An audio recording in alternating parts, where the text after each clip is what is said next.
Olá, meus irmãos, graça e paz. Aqui quem vos fala, vosso irmão em Cristo, presbítero Gregório, trazendo mais um pedacinho do Maná dos Céus.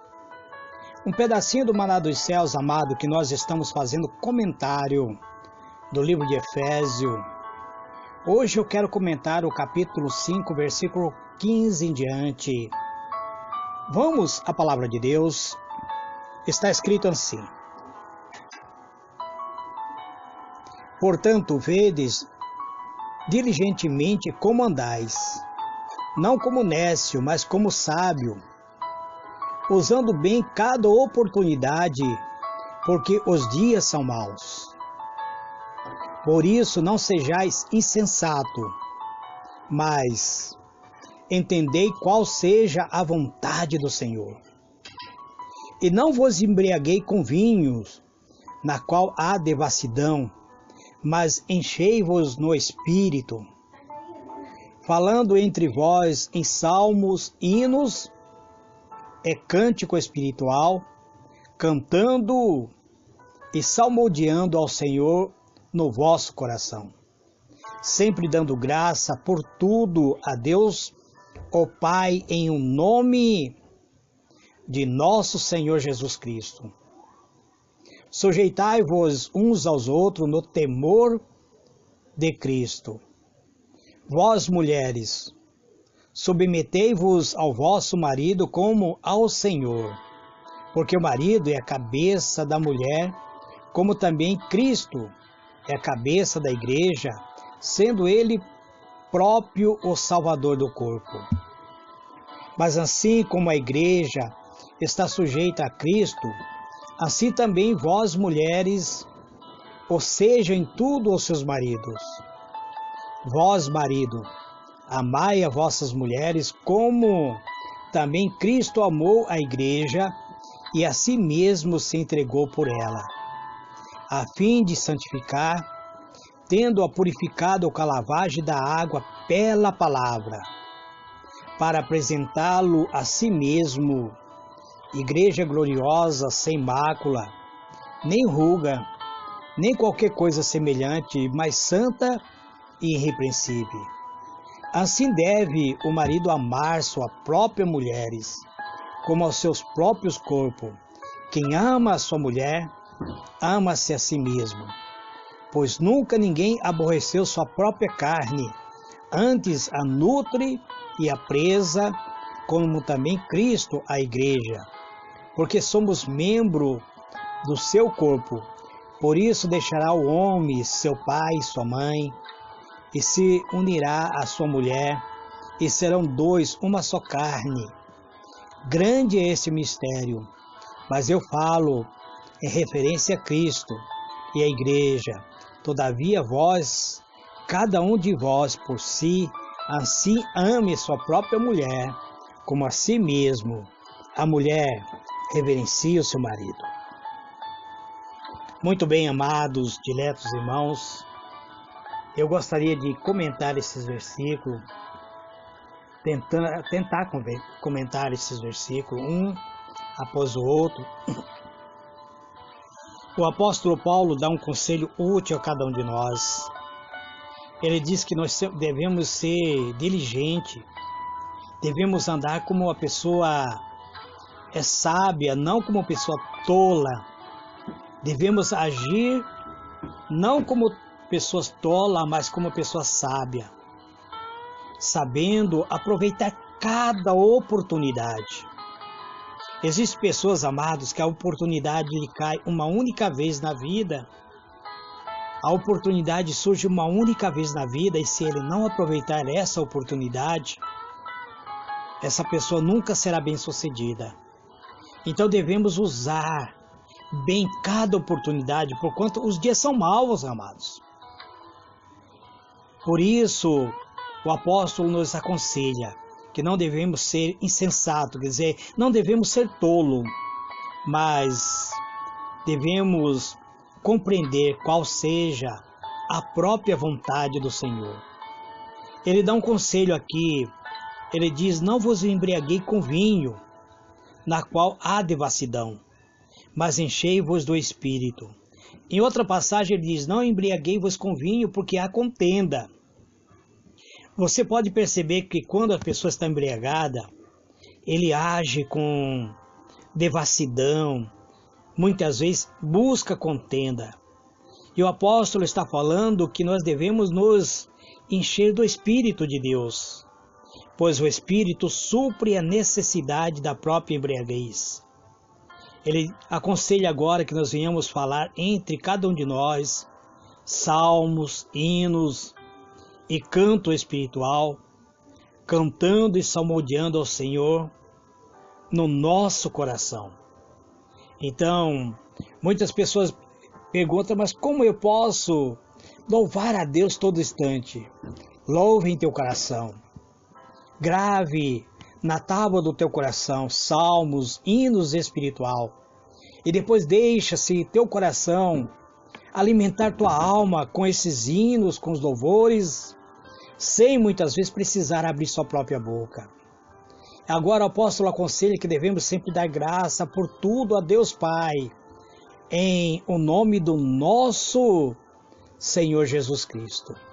A todos, amado, devemos agradecer pela vida, pelo fôlego de vida, pela saúde, pelo pão, pela vestimento, pelo ar, por tudo, amados. Temos que dar graça a Deus. E devemos nos sujeitar uns aos outros no temor do Senhor, no temor de Cristo. Existem pessoas que são difíceis muitas vezes de controlar.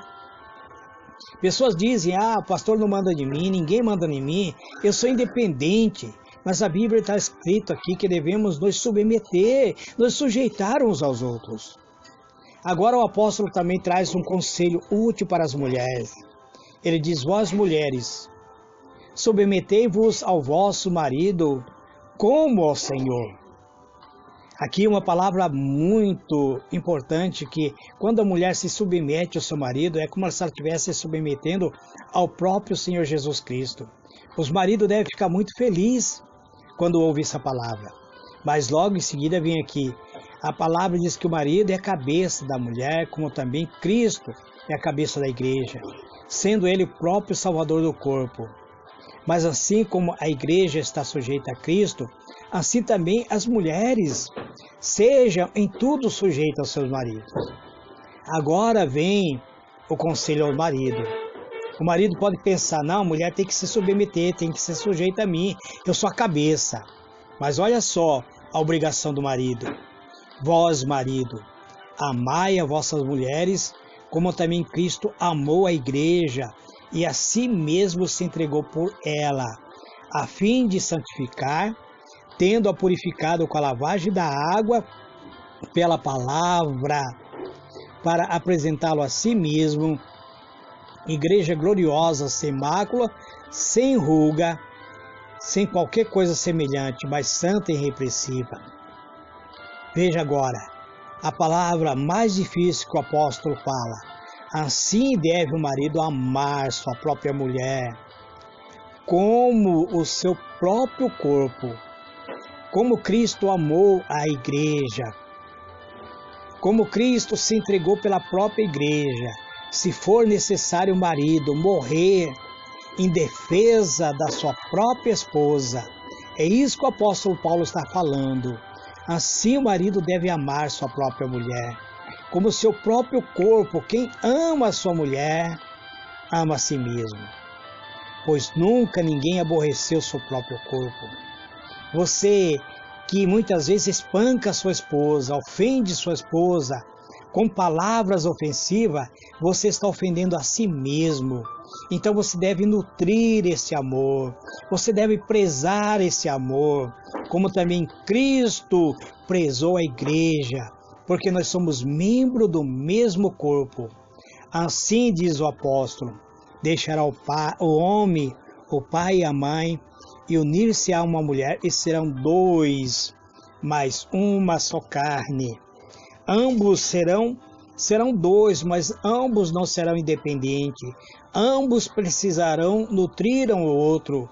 Isto que o apóstolo Paulo está falando, que ambos serão uma só carne. E ele diz que grande é esse mistério. Mas eu falo em referência a Cristo e a igreja. Ele deixa bem claro isso, que ele está falando em referência a Cristo e a igreja. Cristo morreu pela igreja, marido que em defesa da sua mulher, que acaba defendendo a sua mulher, morrer por essa defesa, ele está fazendo o papel que Cristo fez. Todavia vós, cada um de por si, assim ame sua própria mulher, como a si mesmo, e a mulher reverencia seu marido. Veja que palavras, amado, que o apóstolo traz para nós nesse dia, falando sobre este amor referente a tudo o que nós devemos fazer. Portanto, amado, o melhor remédio contra o pecado é o cuidado, ou seja, a cautela, sendo impossível manter de um outro modo a pureza de coração. Precisamos então ter cautela, ter vida no altar. O tempo é um talento, amado, que Deus nos dá. E se nós desperdiçamos esse tempo, se nós perdemos a oportunidade que surge em nossa vida, se não usarmos conforme a própria intenção de Deus, até agora, amado, estamos desperdiçando o tempo e devemos agora correr atrás do tempo em busca para que o nosso futuro seja garantido na presença de Deus. Quão poucos são os homens que pensam no momento no qual, em seu leito de morte, muitas vezes, milhares buscam o arrependimento, milhares buscam pagar o preço muitas vezes por ter rejeitado o sacrifício que Cristo fez. Então, diariamente, amado, precisamos nos aproximar de Cristo. Precisamos nos aproximar do altar da adoração, pois estamos vivendo um período da graça. Os tempos maus, eles surgem no nosso caminho e nós precisamos, agora no tempo da graça, estar ciente da nossa condição de servo de Deus para redimir o tempo. Então, precisamos agir com prudência. A ignorância muitas vezes nos afasta de Deus. A ignorância de nosso dever e a negligência com as nossas próprias almas são uma amostra da maior burrice que muitas vezes fazemos. O apóstolo fala sobre embriagar-se com vinho. A embriaguez é um pecado que nunca vai sozinho, porque conduz o homem a outros males, e um pecado que provoca muito a Deus. O ébrio dá a sua família a todo mundo e dá muitas vezes vergonha para a sua família, e a sua família se entristece. Espetáculo de um pecador endurecido, além de corriqueiro, é que se precipita rumo à perdição. Então, amados, precisamos rejeitar tudo aquilo que contamina a nossa alma. Não procuremos então contaminar a nossa alma com bebedice, mas que venha embriagar-nos, porque isto é abominável, é prejudicial e somente termina fazendo o que sente mais, que nos dê mais tristeza, amados. Então procuramos por meio da oração, de uma oração fervorosa, a presença do Espírito Santo, que o Espírito Santo venha encher a nossa alma, nos levar à presença de Deus, consolando a nossa alma. Todo o povo de Deus tem que buscar a presença jubilosa do Espírito Santo de Deus. Todo o povo de Deus deve se revestir na graça e na benevolência do Espírito de Deus. Este, amado, é mais um pedacinho do maná dos céus. Que Deus vos abençoe abundantemente. Amém.